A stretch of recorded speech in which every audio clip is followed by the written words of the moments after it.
Selamat sore para pria-pria, shalom. Saya percaya kita semua sehat dan kita semua dalam berkat Tuhan yang luar biasa. Jadikan saudara sore ini bukan pertemuan yang biasa-biasa. Ya, kita percaya pertemuan ini menjadi luar biasa karena kita adalah pria-pria yang luar biasa. Dan kita punya Allah adalah Allah yang luar biasa.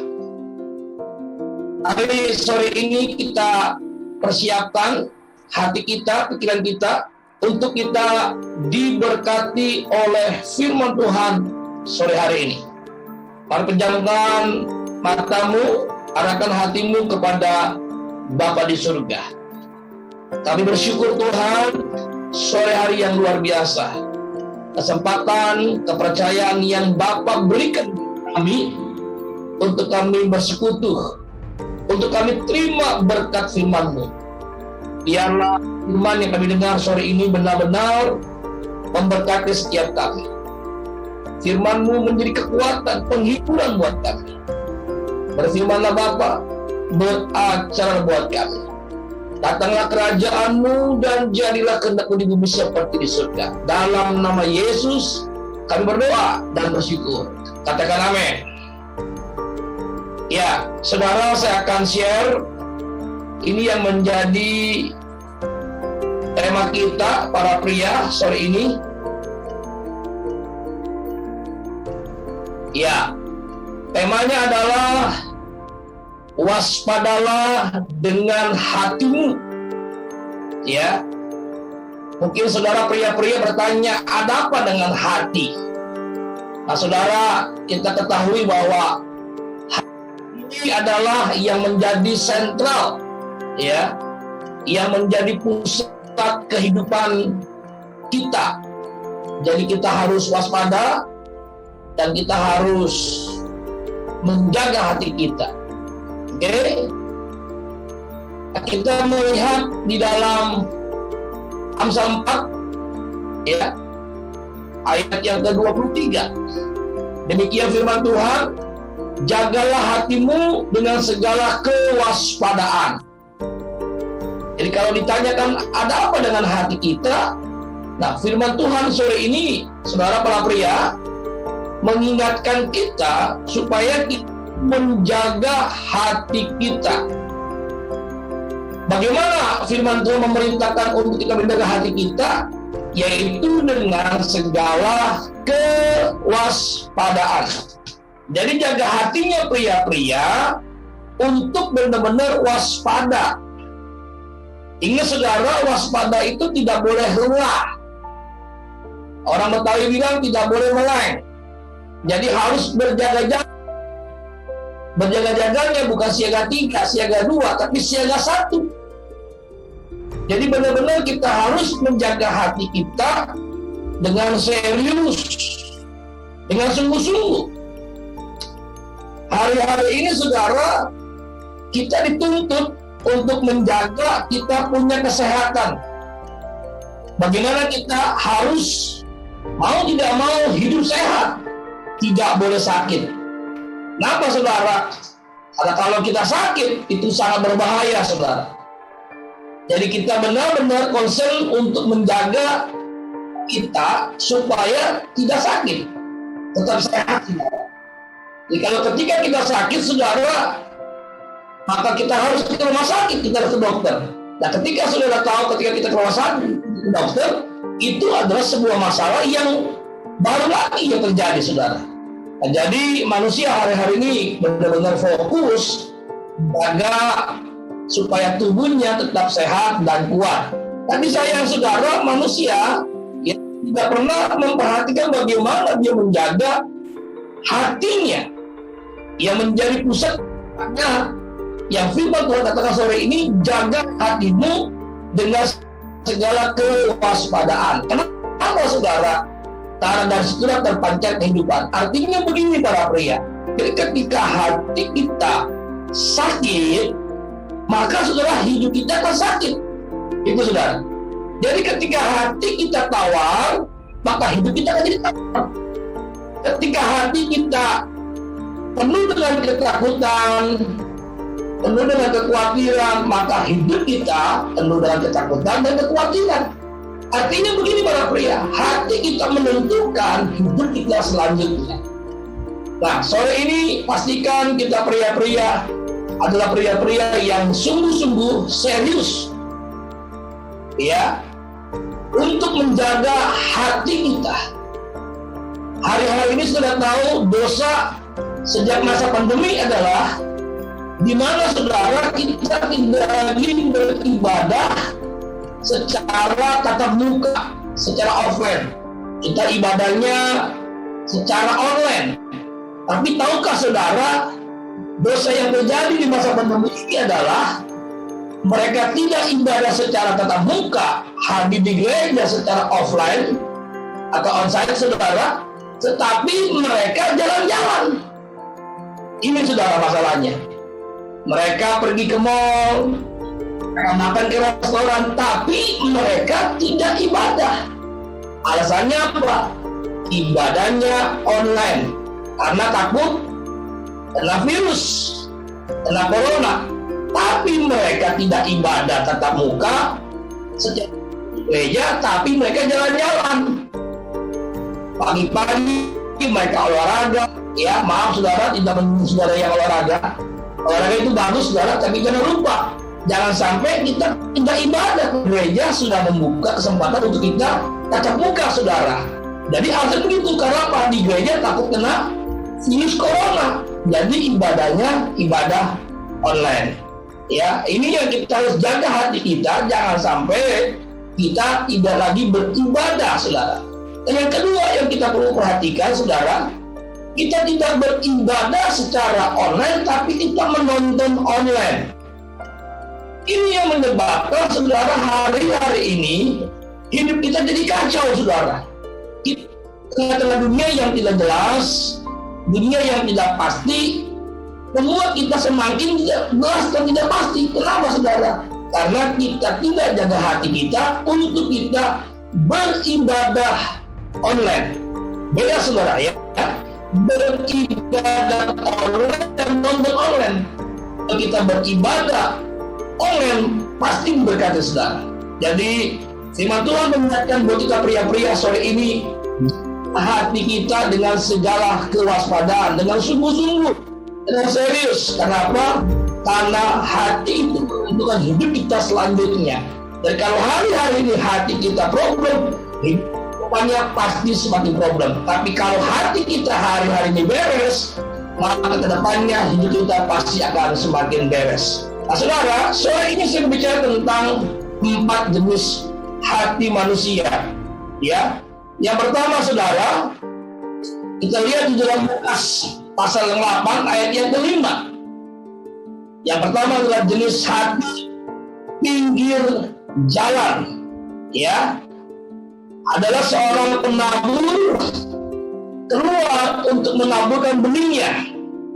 Pada waktu ia menabur, sebagian benih itu jatuh di pinggir jalan, lalu diinjak orang dan burung-burung di udara memakannya sampai habis. Nah, hati yang pertama itu bicara tentang hati pinggir jalan. Hati pinggir jalan bicara apa saudara? Hati manusia ketika dia berfirman, dia hanya dengar saja saudara. Ketika dia beribadah, ketika dia jurus begini saudara, dia hanya mendengar. Dia tidak bikin apa-apa, dia dengar saudara. Seperti saudara mendengar sampaikan sore ini. Dan presentasinya lumayan cukup besar saudara. Itu mencapai 30% kondisi hati manusia, yaitu hati pinggir jalan. Ya, benih jatuh di pinggir jalan, diinjak orang dan burung-burung di udara memakannya sampai habis. Jadi benih itu tidak ada sisa, habis dimakan burung, diinjak orang. Nah itu mencapai 30%. Ya, hati yang seperti begini saudara, jenis ini yang kita harus waspadai. Jangan sampai saudara kita punya hati adalah hati pinggir jalan, ya hanya mendengar firman, ya itu 30% saudara. Yang kedua saudara, Lukas 8:6, adalah jenis hati yang berbatu. Apa arti yang berbatu? Bicara tentang saudara, kalau yang pertama hanya mendengar saja, tapi hati yang berbatu bicara tentang dia mendengar dan dia mulai menerima firman. Lumayan tinggi saudara, 50% presentasinya. Sebagian jatuh di tanah yang berbatu-batu, dan setelah tumbuh ia menjadi kering karena tidak mendapat air. Kalau hati yang di pinggir jalan, ketika dia beribadah, dia hanya dengar saja. Tapi hatinya berbatu-batu, dia mulai dengar dan dia mulai terima. Puji Tuhan saudara, ada peningkatan, ya. Tapi belum terima apa-apa, belum lakukan apa-apa, belum lakukan apa-apa saudara. Jadi hanya mendengar, menerima, belum praktek saudara. Itu 50%. Ya, lumayan tinggi saudara. Yang ketiga, Lukas 8 hati semak duri. Ya, puji Tuhan saudara. Ya, mendengar, menerima, tapi sayang saudara, waktu mau melakukannya dia gagal. Berapa persen saudara kondisi hati orang percaya seperti begini saudara? 80%. Wow. Kalau hati pinggir jalan hanya 30%, hati berbatu-batu 50%, tapi hati semak duri mencapai angkanya 80%. Ini lumayan sangat cukup tinggi saudara. Ya, sebagian lagi jatuh di tengah semak duri, dan semak itu tumbuh bersama-sama dan menghimpitnya sampai mati. Artinya saudara, benih itu jatuh di semak duri, dihimpit oleh apa? Oleh kenikmatan dia. Oleh apa? Kekhawatiran hidup hari-hari ini saudara. Ini saya mau kasih tahu sebuah kebenaran saudara pria-pria. Jangan sampai hari-hari ini saudara hidup kita fokus kepada, ya, makin kita fokus arah kepada COVID, kita makin stres, makin takut, makin khawatir. Jangan pikirkan COVID kapan ya selesainya. Ngapain saudara kita mikirkan COVID? COVID aja saudara tidak pernah memikirkan kita. Setuju saudara pria-pria? Mikirkan COVID aja nggak pernah memikirkan kita. Nah, lebih baik saudara pria-pria, mari arahkan iman percaya kita kepada Yesus Kristus Tuhan, yang senantiasa mengasihi kita, yang senantiasa peduli dengan kita, yang begitu mencintai kita. Yang setuju berikan jempolmu. Nah saudara, kita harus hati-hati hari-hari ini dan waspada dengan hati kita. Kembali saya katakan saudara, hati itu sangat menentukan hidup kita selanjutnya. Jadi kalau hati kita hari-hari nggak beres, hati kita problem, hati kita cemas, hati kita khawatir, takut saudara, maka hidup kita ke depannya akan semakin nggak jelas dan tidak pasti. Makanya saya sampaikan saudara, jenis hati. Hati yang pertama adalah hati pinggir jalan. Dia tidak buat apa-apa, dia hanya mendengar firman. 30% saudara. Jadi dia ibadah, dia dengar firman itu. Seperti sore ini saudara mendengar kebenaran yang disampaikan. Yang kedua adalah hati yang berbatu-batu. Hati berbatu-batu bicara apa saudara? Dia dengar kebenaran, dia mulai terima. Itu 50% saudara. Tapi dia belum praktek. Yang ketiga adalah hati semak duri. Dia mulai dengar, dia mulai terima, tapi waktu dia mau praktek, dia gagal saudara. Dan itu lumayan sangat tinggi, sampai 80% presentasinya. Jadi sore ini pria-pria, mari kita waspada dan hati-hati dengan hati kita. Setiap hari-hari ini sudah ada banyak kehidupan orang yang dulunya percaya, akhirnya hari-hari ini menjadi tidak percaya. Kenapa seperti demikian? Karena dia sudah doa puasa, sudah percaya sungguh-sungguh supaya COVID ini berhenti, supaya COVID ini selesai. Tanyakannya saudara, sampai sore ini COVID belum selesai. Sepertinya Tuhan gak berkuasa, sepertinya Tuhan gak menjawab doa kita. Nah, dengar dengan baik saudara, kita percaya Tuhan berkuasa. Katakan amin. Kita percaya Tuhan menjawab doa kita. Kita percaya bahwa Tuhan sangat mengasihi kita semua yang setuju berikan jempolmu. Nah, bagaimana dalam situasi begini saudara? Kita tetap memberesi hati kita. Kita waspada dengan diri kita. Nah, yang keempat saudara, yang perlu kita lakukan adalah saudara, bagaimana firman itu jatuh di hati karena yang baik. Ya, jadi yang keempat bicara tentang hati yang baik. Hati yang baik itu bicara tentang apa saudara? Dia menjadi pelaku firman. Ini luar biasa saudara.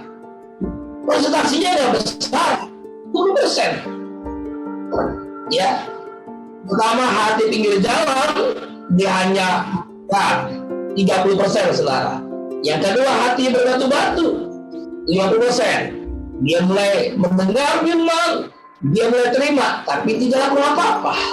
Tapi yang ketiga saudara, mereka mulai hati semak duri, mereka mulai dengar firman, terima firman, tapi waktu dia mau praktek firman, dia gagal.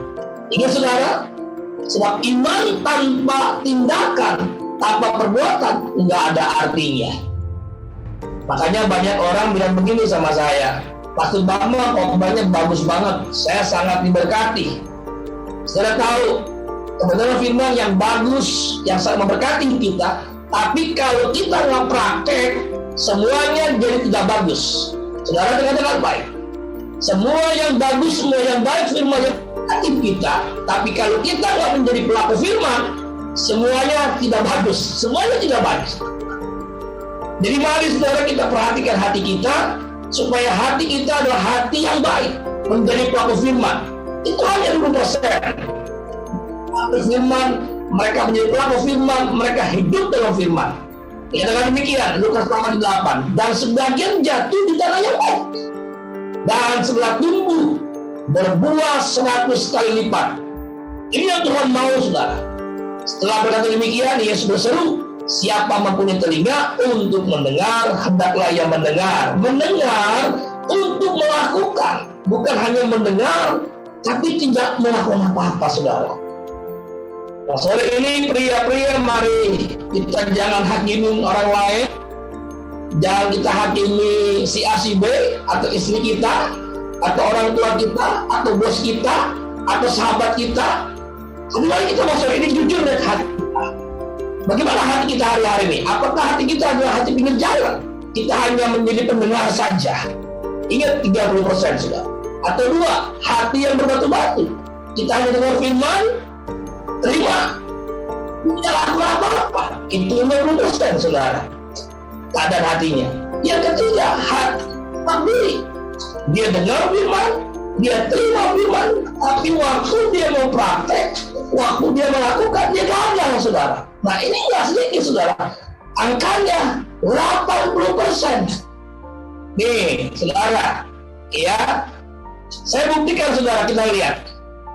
Saya percaya saudara alumni Pria Sejati angkatan yang awal-awal saudara pernah baca dan punya buku Transformasi Hati yang berwarna kuning, karangan Pak Edilo. Ya, kalau saudara nggak punya, cepat beli saudara. Ya, saya bukan promosi, tapi saya mau kasih tahu ini buku sangat berkati. Apa yang Pak Edi buat dalam buku Transformasi Hati? Ya, apa saudara? Hidup manusia 80%, ya, tadi lihat saudara, 80% mereka gagal menjadi pelaku firman. Dalam buku ini dikatakan hidup manusia 80% dikontrol, dipengaruhi oleh alam bawah sadar. Ya kan? 80% mereka gagal menjadi pelaku firman. hanya 20% mereka yang berhasil menjadi pelaku firman. Yang kedua dikatakan apa, saudara? 80% kecenderungan alam bawah sadar merusak kehidupan manusia. Jadi saudara, firman itu kenapa gagal kita praktekkan? Karena firman itu tidak mencapai, mengendalikan, menguasai alam bawah sadar kita. Sementara saudara tahu pria-pria bahwa alam bawah sadar kita itu cenderungnya merusak kehidupan kita. Kita menjadi pria yang gampang tersinggung. Halo? Masih gampang tersinggung? Yang baperan? Halo? Yang masih sakit hati? Yang pengen dihormati? Ya, yang bilang, gua kurang apa dengan CRPN, boleh berkorban habis-habisan, tapi gua gak pernah dihargai. Awas loh saudara, hati-hati, ini gak menyinggung, tapi mengingatkan bagaimana hati kita harus beres. Jangan lagi kita punya hati yang masih kepahitan, dendam, benci, iri hati, pengen dihormati, pengen dihargai. Orang tanya pada saya, Pak, hargai saya tanya harganya berapa? Berapa sudah masih berdemikian? Karena firman itu belum sampai ke alam bawah sadar. Nah, penting sekali saudara, firman itu benar-benar jatuh di hati yang baik, di tanah yang berbatu-batu, di pinggir jalan, atau di semak duri, saudara. Tapi firman itu harus jatuh di hati yang baik, sehingga itu benar-benar sampai ke alam bawah sadar. Nah saudara, coba angkat tanganmu tinggi-tinggi begini saudara, ya angkat tangan tinggi-tinggi, bilang begini sama jidatmu, nih pelan-pelan, sadar. Nah kalau kurang sadar diketok lebih kencang lagi saudara. Ya. Nah ini yang perlu kita perhatikan, bagaimana hati kita itu benar-benar dikuasai firman sampai ke alam bawah sadar. Alam bawah sadar yang merusak, yang menghancurkan hidup kita. Makanya saudara, nggak sedikit mereka yang sudah ikut pria sejati, terlibat aktif pria sejati, hidupnya jatuh bangun dalam dosa, kompromi dengan dosa. Banyak lagi yang mereka lakukan saudara, yang saya sore ini tidak sebutkan. Saya sudah tahu bagaimana kehidupan kalau kita dikontrol, kita dipengaruhi, dikuasai oleh alam bawah sadar, hidup kita pasti hancur. Kita tidak menjadi pelaku firman. Ingat saudara, 80% mereka gagal menjadi pelaku firman. Kenapa? Karena firman itu jatuh hanya di semak duri. Jatuhnya di semak duri, mereka waktu mempraktik firman terhimpit oleh ketakutan dunia, kekhawatiran dunia, oleh kondisi hari-hari ini. Nah ini kuncinya saudara. Sebagai poin yang terakhir saudara, kita lihat Yesua 1 ayat yang ke-8. Demikian firman Tuhan. Janganlah engkau lupa memperkatakan kitab Taurat ini, tapi renungkanlah itu siang dan malam, supaya engkau bertindak hati-hati sesuai dengan segala yang tertulis di dalamnya. Sebab dengan demikian perjalananmu akan berhasil dan engkau akan beruntung. Saudara, ini kunci bagaimana saudara kita bisa punya hati yang baik. Bagaimana firman itu benar-benar berkuasa atas kehidupan kita. Bagaimana kita hidup menjadi pelaku firman. Kuncinya pertama dikatakan apa? Janganlah engkau lupa memperkatakan kitab Taurat ini. Ingat saudara pria-pria, firman Tuhan itu harus diucapkan. Ya, katakan bersama saya, diucapkan. Diperkatakan saudara. Mari kita bisa memperkatakan, mengucapkan firman, sementara kita nggak pernah terima firman, kita nggak pernah baca firman. Nah, sore ini pria-pria, saya tidak menghakimi siapapun juga, tapi saya mau kasih tahu begini saudara. Saudara yang baca firmannya masih bolong-bolong, ya, yang baca firmannya masih antara on dan tidak onnya. Saudara, saya kasih tahu saudara, sore ini perlu bertobat. Setuju pria-pria?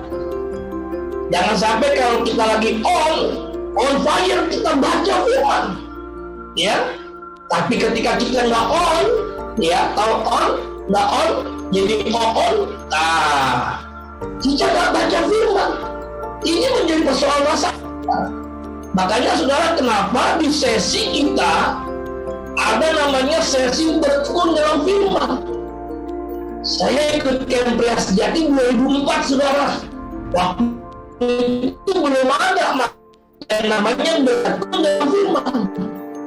Tapi setelah perjalanan 10 tahun kemudian, kita semua para pemimpin semen mulai berpikir, kenapa kok pria hidupnya jatuh lagi, ya, sakit hati lagi, tersinggung lagi, marah lagi, berantem lagi sama istrinya. Hidupnya nggak pernah berubah, hanya punya cita, dua ngobrol di camp, tapi dosa.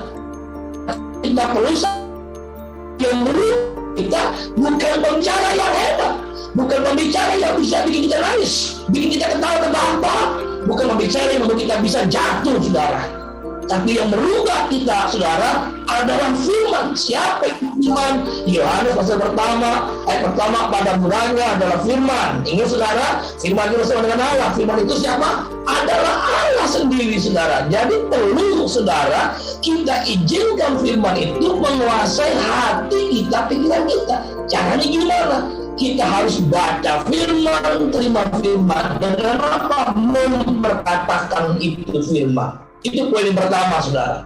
Jadi ini harga mati buat kita perintah yang kita nggak pernah serius sungguh-sungguh baca firman, terima firman. Sore ini saya kasih tahu saudara, Anda perlu bertobat sungguh-sungguh. Ya, datang sama Tuhan, katakan, Tuhan, ini aku priamu, ya, mohon pengampunan supaya saya komis sungguh-sungguh baca firman.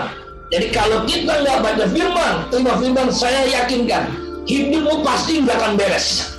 Ya. Orang yang sudah rutin baca firman aja, hidupnya masih bisa belum jelas, apalagi saudara yang nggak terima firman. Jadi poin yang pertama, bagaimana caranya supaya hati kita jadi baik, jadi benar, menjadi pelaku firman. Kita harus perkatakan firman Taurat itu. Bagaimana caranya perkatakan, terima firman, baca firman. Poin yang kedua, dikatakan apa? Tetapi renungkanlah firman itu siang dan malam. Apa yang sudah kita baca, kita terima, kita perkatakan, kita harus renungkan. Jadi kita harus pikirkan firman Tuhan itu siang dan malam dalam kita. Bagaimana, saudara, setiap hari firman itu yang mengendalikan kita. Katakan amin. Tiap hari firman itu yang mengontrol kehidupan kita. Jadi hati kita, pikiran kita itu dikendalikan, dikontrol oleh firman. Yang kita renungkan, yang kita pikirkan bukan lagi, saudara, alam bawah sadar itu yang mengontrol kehidupan kita. Kemarin saya katakan, saudara, 80% alam bawah sadar merusak, menghancurkan kehidupan kita. Kita dibilang apa? Pasti lu gak berubah. Itu alam bawah sadar. Memang lu keras kepala, dari sononya begitu keturunan lu orang susah, lu orang yang bego. Nah, itu alam bawah sadar yang harus dibebaskan sore ini. Itu dibebaskan. Bagaimana caranya? Izinkan firman, kau baca, kau terima, kau renungkan sampai alam bawah sadar. Firman itu mengontrol sampai alam bawah sadar. Hidup kita pasti berubah. Tujuannya apa, saudara? Dikatakan apa? Supaya engkau bertindak hati-hati sesuai dengan segala yang tertulis di dalam. Jadi punya tujuan, saudara.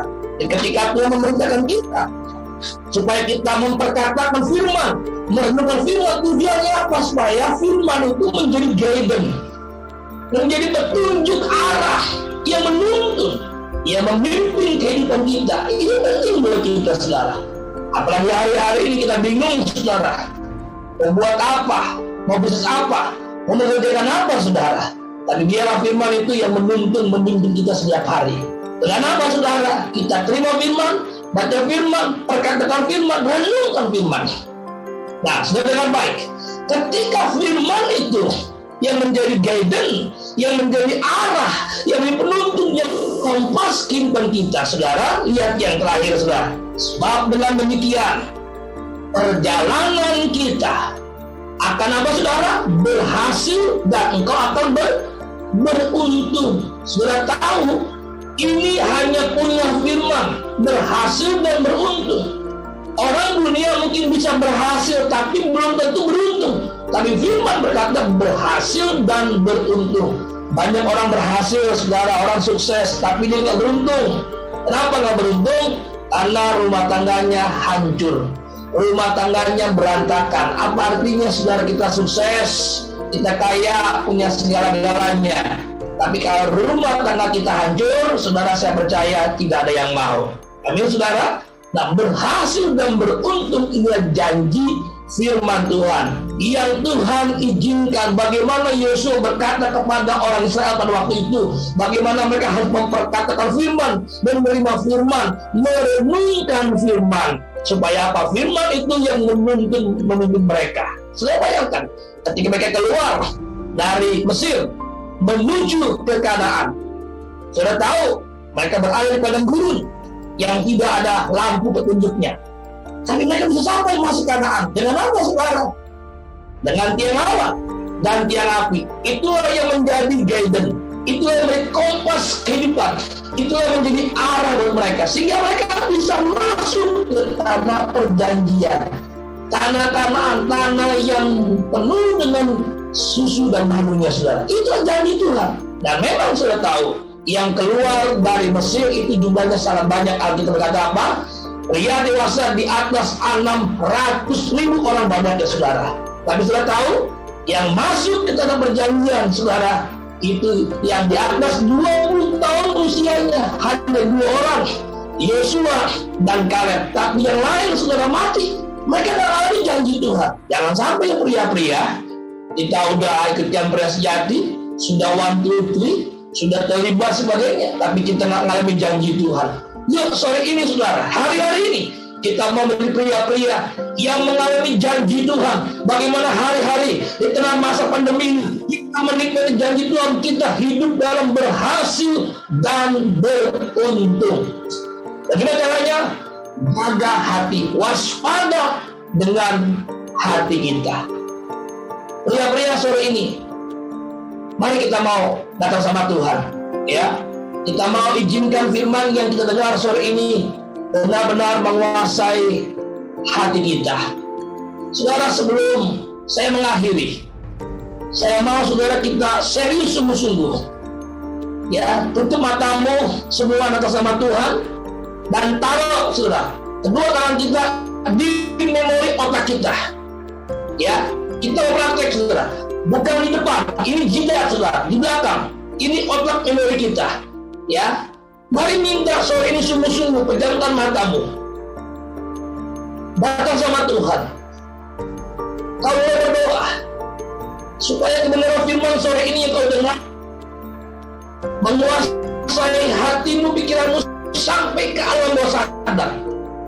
Saya nggak tahu sore ini alam bawah sadarmu sedang berkuasa merusak, menghancurkan kehidupanmu. Kau hidup dalam ketakutan, kau hidup dalam ketidakberdayaan. Mungkin saat ini kau sedang stres. Saat ini mungkin kau berkata, Tuhan, aku nggak tahu lagi buat apa. Mari sore ini pria-pria, katakan dengan imanmu, aku percaya alam bawah sadarku mulai sore ini dikendalikan, dikontrol oleh firman Tuhan. Firman Tuhan yang menjadi pengontrol, penguasa tunggal dalam kehidupanku, sehingga benar-benar hidupku dibebaskan, dilepaskan dari ketakutan, kekecewaan, ketidakberdayaan, ketidakpercayaan. Semua Tuhan angkat dalam nama Yesus. Bahkan kepahitan, kekecewaan, apapun dibebaskan, dilepaskan. Engkau boleh berdoa, minta, cabut setiap apa memang alam bawah sadar yang merusak, yang hancurkan kehidupanmu. Yakinkan dirimu, Yesus berkuasa atas hidup kita. Yakinkan, Yesus sangat mengasihi kita. Dia sudah mati buat kita semuanya. 2000 tahun lalu, dia mati tergantung dari salib. Itu bukti dia sayang sama kita. Itu bukti kita berharga di matanya. Ya, saya merasakan saudara, dia sedang bergerak menjauh dari orang pria. Dia sedang mengangkat segala alam bawah sadar yang merusak, yang mengganggu kehidupanmu, ketakutanmu, kekhawatiranmu, ketidakberdayaanmu, ketidakpercayaanmu. Dilepas dilepaskan, dibebaskan. Dalam nama Yesus, terima. Dalam nama Yesus. Haleluya. Dalam nama Yesus, terima. Dalam nama Yesus. Haleluya. Bapak, terima kasih buat sore ini Tuhan. Kami sangat dipuaskan, diberkati dengan firman-Mu. Kami rindu kebenaran firman-Mu benar-benar jatuh di tanah yang baik, di hati yang baik Tuhan. Sehingga kami menjadi pelaku firman-Mu. Kami tahu ketika kami hidup dalam firman-Mu, kami menjadi pelaku firman-Mu, maka Bapa dipermuliakan. Bapa, berbicara, Roh Kudus terus beracara memberkati setiap pria yang sudah hadir sore ini. Dalam nama Yesus kami berdoa dan bersyukur. Dan berkati katakan amin.